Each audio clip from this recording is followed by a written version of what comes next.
بسم اللہ الرحمن الرحیم۔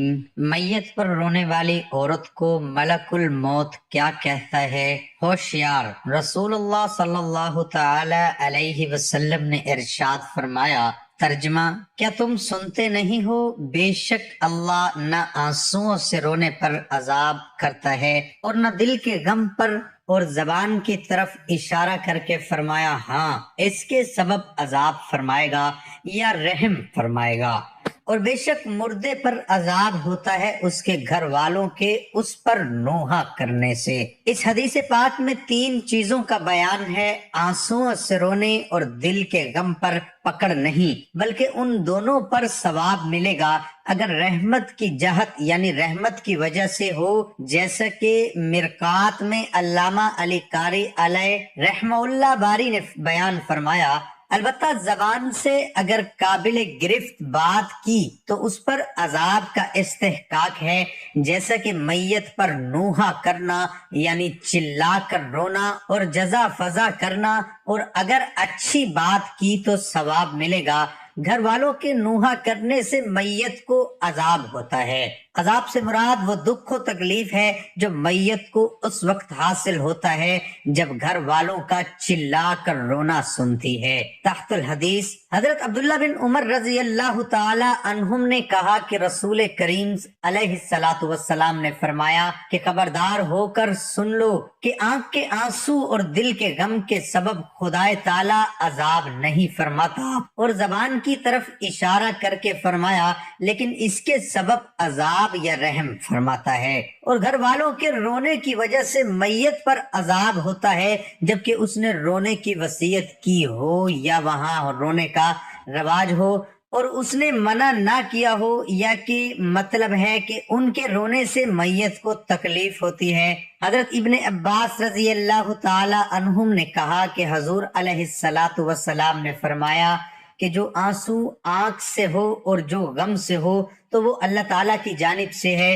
اور اس کی رحمت کا حصہ ہے، اور غم کا جو اظہار ہاتھ اور بازو سے ہو وہ شیطان کی طرف سے ہے۔ حضرت ابو موسیٰ اشعری رضی اللہ تعالی عنہ نے کہا کہ رسول کریم علیہ الصلاۃ والتسلیم نے فرمایا کہ جب کسی مومن بندے کا بیٹا مر جاتا ہے تو خدائے تعالی ملائکہ سے فرماتا ہے کہ تم نے میرے بندے کے بیٹے کی روح قبض کر لی؟ تو وہ عرض کرتے ہیں ہاں۔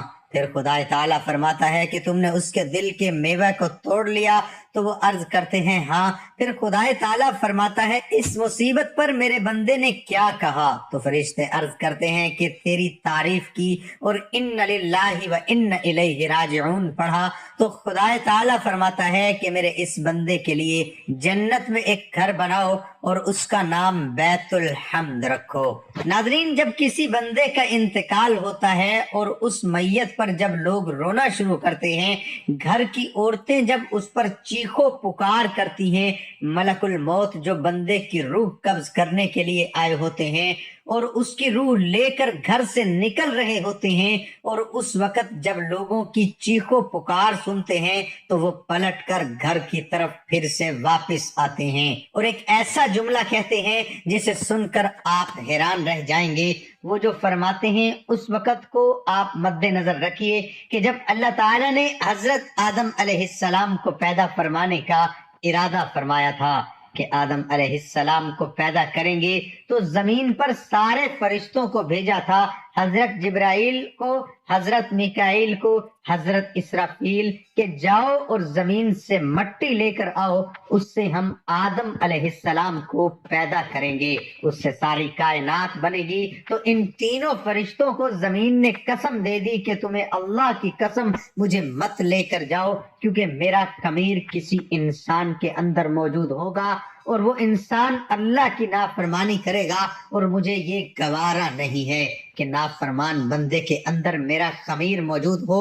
پھر آخر میں اللہ تعالیٰ نے ملک الموت یعنی حضرت اسرائیل علیہ السلام کو زمین پر بھیجا اور کہا جاؤ زمین سے مٹی لے کر آؤ۔ تو جیسے ہی انہوں نے مٹی لینا چاہی، حضرت اسرائیل علیہ السلام سے زمین کہنے لگی کہ میں تمہیں مٹی نہیں دوں گی، اور تمہیں اللہ کی قسم ہے مجھے لے کر مت جاؤ، میرا خمیر کسی انسان کے اندر موجود ہوگا۔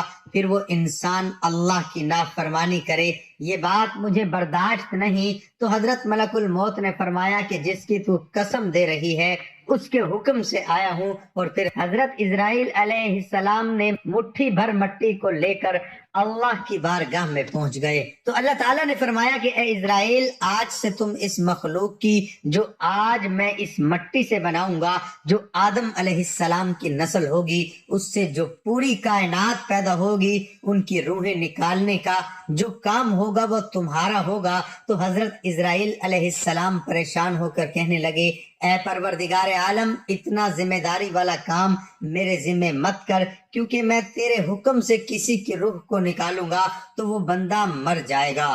تو لوگ مجھے برا بھلا کہنا شروع کر دیں گے کہ اسرائیل نے بندہ مار دیا۔ اے پروردگار، میں ان کے تانوں کو سننے کی طاقت نہیں رکھتا۔ تو اللہ تعالیٰ نے فرمایا کہ اے اسرائیل علیہ السلام، میں تم پر کسی طرح کا کوئی بہتان یا کوئی الزام نہیں آنے دوں گا، بلکہ جب کسی بندے کا انتقال ہوگا تو کوئی نہیں کہے گا کہ حضرت اسرائیل علیہ السلام نے موت دے دی۔ حضرت اسرائیل علیہ السلام نے روح کو نکال لیا، بلکہ ہر کوئی اپنی موت مرے گا، کیونکہ کوئی کسی بیماری میں مبتلا ہو کر یا کوئی ایکسیڈنٹ سے یا کوئی ہارٹ اٹیک سے مرے گا۔ لہٰذا اللہ تعالیٰ نے فرمایا کہ اے میرے فرشتے اسرائیل، تم پر کسی طرح کا بہتان نہیں آئے گا۔ تو حضرت اسرائیل علیہ السلام نے جب روح لے کر نکلتے ہیں تو وہ اسی منظر کو یاد کرتے ہیں اور فرماتے ہیں کہ اے رونے والو، سنو، میں نے اس کا رزق نہیں چھینا۔ اگر تم یہ سوچو گے کہ میں نے اس کو مار دیا، بلکہ یہ اپنا رزق پورا کر چکا تھا، اور میں نے اس کی زندگی کو کم نہیں کیا، بلکہ یہ اپنی زندگی کو پورا کر چکا تھا، اور یہ اللہ کا امر تھا کہ اللہ کا امر ہے اور اسے اسی کے پاس جانا ہے، اور تم سب کو بھی اسی کی طرف لوٹ کر جانا ہے۔ پھر حضرت اسرائیل علیہ السلام ان رونے والوں سے ایک عجیب بات کہتے ہیں کہ ایک نصیحت کرتے ہیں کہ اے لوگو، اس پر رونا بند کر دو۔ میرا یہ آنا آج پہلی بار نہیں ہے اور نہ ہی میرا آنا آخری بار ہے، بلکہ میں اب آیا ہوں اور اسے لے کر جا رہا ہوں۔ اب کے بعد جب اللہ کا حکم ہوگا پھر میں اسی گھر میں آؤں گا، پھر اللہ کی مرضی ہوگی کہ کس کو لے کر جانا ہے۔ اس پر رونا بند کرو، اپنے اعمال اچھے کرو، تاکہ میں جب دوبارہ آؤں تو تمہارے اعمال اچھے ہوں اور تمہارے ساتھ بھلائی کا معاملہ کیا جائے۔ میں تمہاری روح کو نکالنے میں نرمی اختیار کروں، اور میرے ساتھ جو فرشتے ہوتے ہیں وہ بڑے حسن و جمال کے ساتھ تمہارے سامنے پیش کیے جائیں۔ تو حضرت اسرائیل علیہ السلام یہ ایک نصیحت کرتے ہیں ان لوگوں سے جو مرنے والے یہ روتے ہیں کہ تم رونا بند کرو اور اپنے اعمال اچھے کر لو، کیونکہ پھر تمہاری باری ہے، اور اسی کی طرح تمہیں بھی اسی اللہ کی طرف لوٹ کر جانا ہے۔ اگر اعمال اچھے ہوں تو موت کے وقت کے حالات بھی بہت ہی اچھے ہوتے ہیں، اور وہ مرنے والے بندے کی روح خود یہ کہتی ہے کہ اے لوگو، مجھ پر رونا چھوڑ دو، یہ جس مرحلے سے میں گزر رہا ہوں یہ بڑا خوفناک ہے، لہٰذا تم اگر چاہتے ہو کہ یہ خوفناک منظر دیکھنے کو نہ ملے تو پھر تم اللہ کو راضی کرو۔ نیک بندہ ہوتا ہے، اس کی روح بھی یہی کہتی ہے کہ دیکھو، دنیا میں دل مت لگاؤ اور اللہ کو راضی کر کے آؤ تو تمہارے لیے کامیابی ہے۔ اگر اللہ کو ناراض کر کے آؤ گے تو تم ناکام رہو گے۔ اور جو برا بندہ ہوتا ہے وہ اپنے محبت کرنے والوں سے یہ کہنے کی کوشش کرتا ہے کہ اے لوگو، اپنے اعمال کو اچھا کر لو، تاکہ جو ہم پر بیت رہی ہے یہ سزا تمہیں نہ بھگتنا پڑے۔ تو بہرحال مردے کی جو روح ہوتی ہے وہ کہنے کی کوشش کرتی ہے، لیکن ہم اس کی بات کو اپنے کانوں سے نہیں سن سکتے، کیونکہ اس کا نام ایمان بالغیب ہے، کہ چھپی ہوئی بات کو ماننا۔ تو ہمیں چونکہ ہمارے نبی صلی اللہ علیہ وسلم نے عالم برزخ کے بارے میں وہ تمام چیزیں بتلائی ہیں، تو ہم لوگوں کو یقین ویسے ہی رکھنا چاہیے اور اسی طرح سے ماننا چاہیے جس طرح سے ہم چیزوں کو دیکھ کر مانتے ہیں۔ حضرت عمر رضی اللہ تعالی عنہ فرماتے ہیں کہ میرے ایک سیدھے ہاتھ پہ جنت، الٹے ہاتھ پہ جہنم کو لا کر رکھ دیا جائے تو مجھے اتنا ہی یقین ہوگا جتنا مجھے اب ہے۔ بغیر دیکھے اللہ تعالی ہمیں ہدایت کی راہ دکھائے اور ہمارا خاتمہ ایمان پر فرمائے، آمین۔